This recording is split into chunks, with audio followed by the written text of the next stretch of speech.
আসসালামু আলাইকুম প্রিয় শিক্ষার্থী বন্ধুরা, তোমরা সবাই কেমন আছো? আশা করি নিশ্চয়ই ভালো আছো। আমিও তোমাদের দয়ায় ভালো আছি।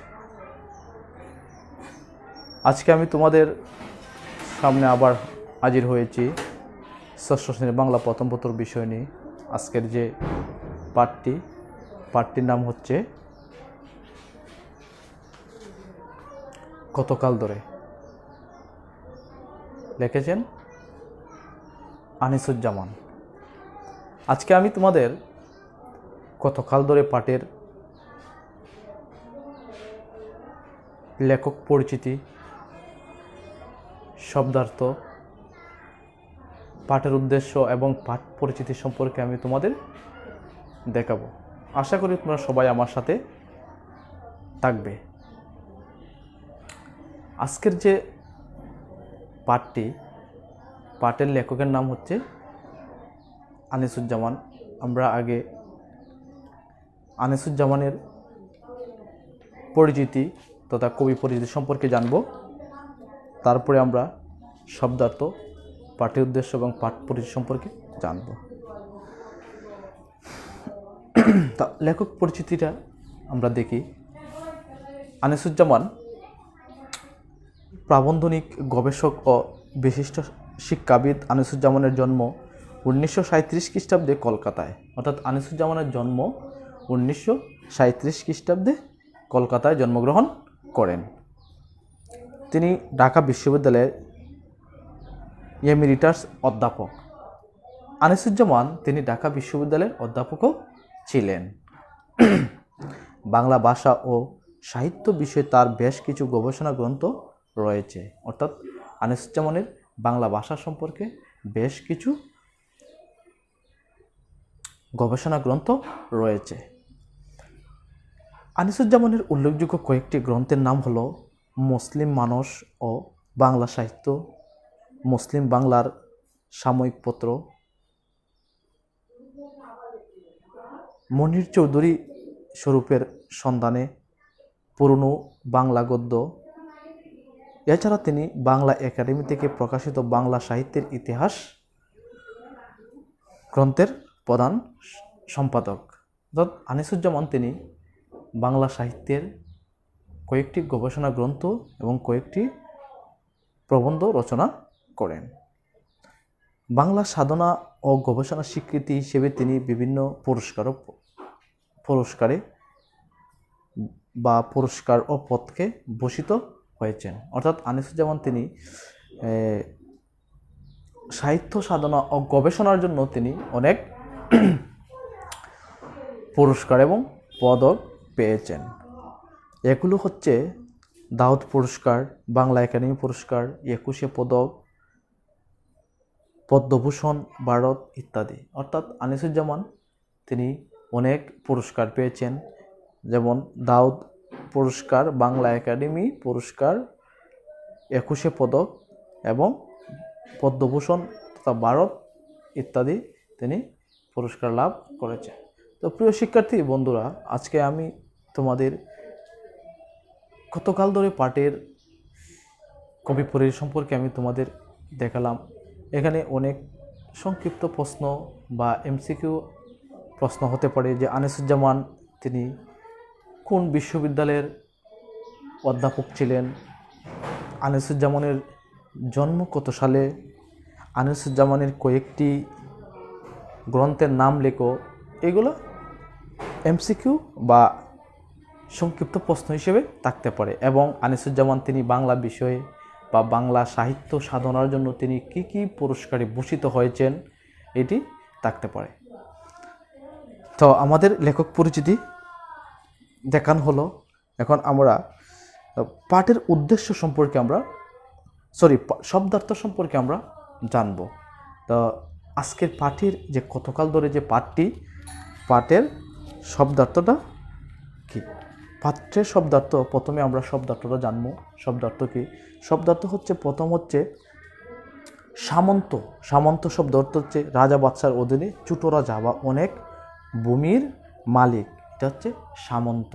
অর্থাৎ অনেক ভূমির মালিক যিনি, সে হচ্ছে সামন্ত, লোক লস্কর অর্থাৎ সেনাবাহিনী ও এদের সঙ্গের লোকজন, সেনাবাহিনী এবং এদের সঙ্গের লোকজন, এটা হচ্ছে লোক লস্কর। গরদান যেত অর্থাৎ মাথা কাটা যেত, অর্থাৎ গরদান আমরা স্বাভাবিকভাবেই বলে থাকি যে গরদান হচ্ছে যেটা আমরা এটারে বলে যে মাথা কাটা যেত। বদৌলতে অর্থাৎ প্রভাবে বা দয়ায়, আমরা বদৌলতে আমরা বলি যে একজনের বদল আরেকজন, অর্থাৎ একজনেরটা আরেকজনে করে এটা একটা দয়া ধরে, দয়া বলে, এজন্য এটাকে বলে যে প্রভাবে বা দয়ায়। গুড়াচোর অর্থ হচ্ছে এক ধরনের কুফা, গুড়াচোর হচ্ছে এক ধরনের কুফা। সুবর্ণ কুণ্ডল অর্থাৎ সোনা দিয়ে তৈরি মোটা ছুরির মতো গোলাকার অলঙ্কার, মোটা সোনা দিয়ে তৈরি মোটা ছুরির মতো গোলাকার অলঙ্কার। তারপর হচ্ছে তারঙ্গ, কানে পড়ার দুল বা অলঙ্কার। এরপর হচ্ছে মাকড়ি, যে এক প্রকার দুল, মাকড়ি শব্দ অর্থ হচ্ছে এক প্রকার দুল। ডুলি হচ্ছে পালকির মতো ছোটো বাহন, পালকির মতো ছোটো বাহন, এটা হচ্ছে ডুলি। পদ্মবৃন্ত হচ্ছে পদ্ম ফুলের বুটা, পদ্মবৃন্ত শব্দ অর্থ হচ্ছে পদ্ম ফুলের বুটা। তারপর হচ্ছে তাগা, তাগা শব্দ হচ্ছে বাহুতি পড়ার অলঙ্কার, অর্থাৎ মাদুলি বা তাবিজ বা তার সুতো, তাবিজ বা তার সুতো, এটাকে বলে কি থাগা। স্নান সিদ্ধ হচ্ছে গোসল সেরে পরিষ্কার ও কোমল হয়েছে এমন, এটা হচ্ছে স্নান সিদ্ধ, আমরা যেটা বলি যে গোসল সেরে পরিষ্কার বা কোমল হয়েছে এমন। তারপর হচ্ছে তিল পল্লব হচ্ছে তিলের নতুন পাতা, তিল পল্লব হচ্ছে তিলের নতুন পাতা। নিরানন্দ হচ্ছে আনন্দহীন বিষণ্ণ অসুখী, নিরানন্দ। তারপর হচ্ছে শীর্ণ হচ্ছে কৃণ বা রুগা, মানে এটারে বলে শীর্ণ, কৃণ বা রুগা। এ হচ্ছে কতকাল ধরে পাঠের শব্দ। আমরা আপাতত শব্দার্থ সম্পর্কে জানলাম, বা প্রিয় শিক্ষার্থীরা শব্দার্থ সম্পর্কে আগে তোমরা শিখে নিবা। তো আমরা এখন পাঠের উদ্দেশ্য সম্পর্কে জানব। কতকাল ধরে পাঠের উদ্দেশ্যটা কি? কতকাল ধরে পাঠের উদ্দেশ্যটা হচ্ছে যে দেশ ও জাতির ইতিহাস ও জীবনযাত্রার ধারাবাহিক পরিবর্তন সম্পর্কে জানা। অর্থাৎ আজকের যে পাঠের মেইন উদ্দেশ্য হচ্ছে, অর্থাৎ পাঠের উদ্দেশ্যটা হচ্ছে যে পাঠ দেশ ও জাতির ইতিহাস ও জীবনযাত্রার ধারাবাহিক পরিবর্তন সম্পর্কে জানা, এটা হচ্ছে পাঠের উদ্দেশ্য। এখন আমরা পাঠ পরিচিতি দেখব। পাঠ পরিচিতি হচ্ছে বাংলাদেশের ইতিহাস 250 বছর বা তারও বেশি সময়ের পুরনো। ইতিহাস থেকে সব রকমের মানুষের জীবনযাত্রার পরিচয় পাওয়া যায়। এককালে বাংলাদেশে রাজার শাসন ছিল না, লোকজন নিজেরাই মিলেমিশে যুক্তি পরামর্শ করে দেশ চালাতো। অর্থাৎ একসময় বাংলাদেশের মধ্যে কোনো রাজার শাসন ছিল না, তারা মিলেমিশেই পরামর্শ করে দেশ চালাতো। 2300-2400 বছর আগে যখন রাজারা এলেন, তখন থেকে শুরু হলো ইতিহাস লেখা। প্রাচীনকালে পুরুষেরা পরতো ধুতি চাদর আর মেয়েরা শাড়ি ওড়না। সাধারণত লোকদের জুতা পরার সামর্থ্য ছিল না, তারা পরতো কাঠের করম। অর্থাৎ প্রাচীনকালে মানুষেরা তারা কোনো জুতা ব্যবহার করতো না, জুতা পরতো তারা কাঠের করম ব্যবহার করত। পুরনো দিনেও এদেশের মানুষের সাজগুজের দিক নজর ছিল, অর্থাৎ পুরনো দিনের মানুষেরও তাদের সাজগুজের নজর ছিল। সোনার অলঙ্কার পরার সুযোগ পেত শুধু ধনীরা, সোনার অলঙ্কার পরত, এবং সোনার অলঙ্কারটা পরত কারা? যারা ধনীরা ছিল। মাছ ভাত তরি তরকারি দুধ ঘি ইত্যাদি ছিল সেকালের বাঙালির প্রিয় খাদ্য। ভাত মাছ তরি তরকারি দুধ ঘি ইত্যাদি ছিল সেকালের প্রিয় বাঙালিদের খাদ্য। ইলিশ মাছ ছিল বেশ প্রিয়, ইলিশ মাছ ছিল তাদের বেশ প্রিয়। কুস্তি ছিল সেকালের পুরুষদের অত্যন্ত জনপ্রিয় খেলা, নারীদের ছিল সাঁতার। ধনীরা দেখত ঘোড়া ও হাতির খেলা, গরিবরা মজা পেত ভেড়ার লড়াই, মুরগির লড়াই ইত্যাদি।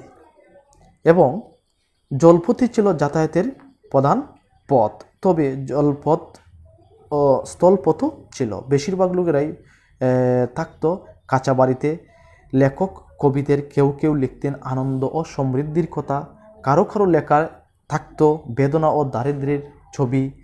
সেকালে রাজা প্রজারা ছিল, এখন নেই, কিন্তু ধনী দরিদ্র এখনও আছে। সেকালে সাধারণ মানুষ স্বপ্ন দেখত সরু চালের, সাদা গরম ভাতের। একালেও তারা তাই দেখছে। তো প্রিয় শিক্ষার্থী বন্ধুরা, আজকে আমি তোমাদের যে কতকাল ধরে পাঠটি দেখাচ্ছি, পাঠের উদ্দেশ্য, পাঠ পরিচিতি, শব্দার্থ, কবি পরিচিতি। তো পাঠ পরিচিতির মেন উদ্দেশ্যটা হচ্ছে বাংলাদেশের ইতিহাস, প্রায় 2500 বছর আগের যে ইতিহাস, এই ইতিহাস সম্পর্কে জানা। তো 2500 বছর আগের যে ইতিহাস ছিল, এই ইতিহাসেও যে এই দেশের মধ্যে কোনো রাজা প্রজা ছিল না, তাদের সকলেই মিলে তারা পরামর্শ করে দেশ চালাতো। তাদের সাধারণ চলাফেরা ছিল এবং তারা সেকালেও তাদের সাজসজ্জার বিষয়টি খুব বেশি ছিল। তারা সাজসজ্জা করতো, ধনীরা স্বর্ণ অলঙ্কার পরতো, তারপরে ধনীরা তারা কি করত, এবং সেকালে মানুষদের কুস্তি খেলা ছিল খুব জনপ্রিয় খেলা। তারা কুস্তি খেলতো এবং সেকালে পুরুষদের ছিল পরনের পোশাক ছিল ধুতি চাদর, মেয়েদের ছিল শাড়ি ওড়না। এবং সেকালে ধনীরা তারা কি করতো, ঘোড়া এবং হাতির খেলা দেখতো, এবং গরিবরা বেড়ার লড়াই এবং মুরগের লড়াই তারা দেখতো। এই হচ্ছে আমাদের কতকাল ধরে, অর্থাৎ প্রাচীনকালের সভ্যতা। তো এবং সেকালে ছিল জলপথের অবস্থা বেশি, জলপথে যাতায়াত করতো, স্থলপথে মানুষ তেমন বেশি যাতায়াত করতো না। এবং সেকালে কবিরা, অনেক কবি তাদের খুব সুন্দর আনন্দময় কবিতা লিখতেন। অনেকেই আবার দারিদ্রতার ছবি দিয়ে তারা বিভিন্ন দারিদ্র এবং বেদনামূলক কবিতাও লিখতেন। তো প্রিয় শিক্ষার্থী বন্ধুরা, আজকে আমি তোমাদের কতকাল ধরে পাঠের লেখক পরিচিতি, পাঠের উদ্দেশ্য, পাঠ পরিচিতি এবং শব্দার্থ তোমাদেরকে শেখালাম, দেখালাম। আশা করি তোমরা সবাই মনোযোগ দিয়ে তোমরা পড়বে, শিখবে, এবং আমি তোমাদের সাথে আছি। এবং তোমরা সবাই ভালো থাকো, সুস্থ থাকো। আল্লাহ হাফেজ।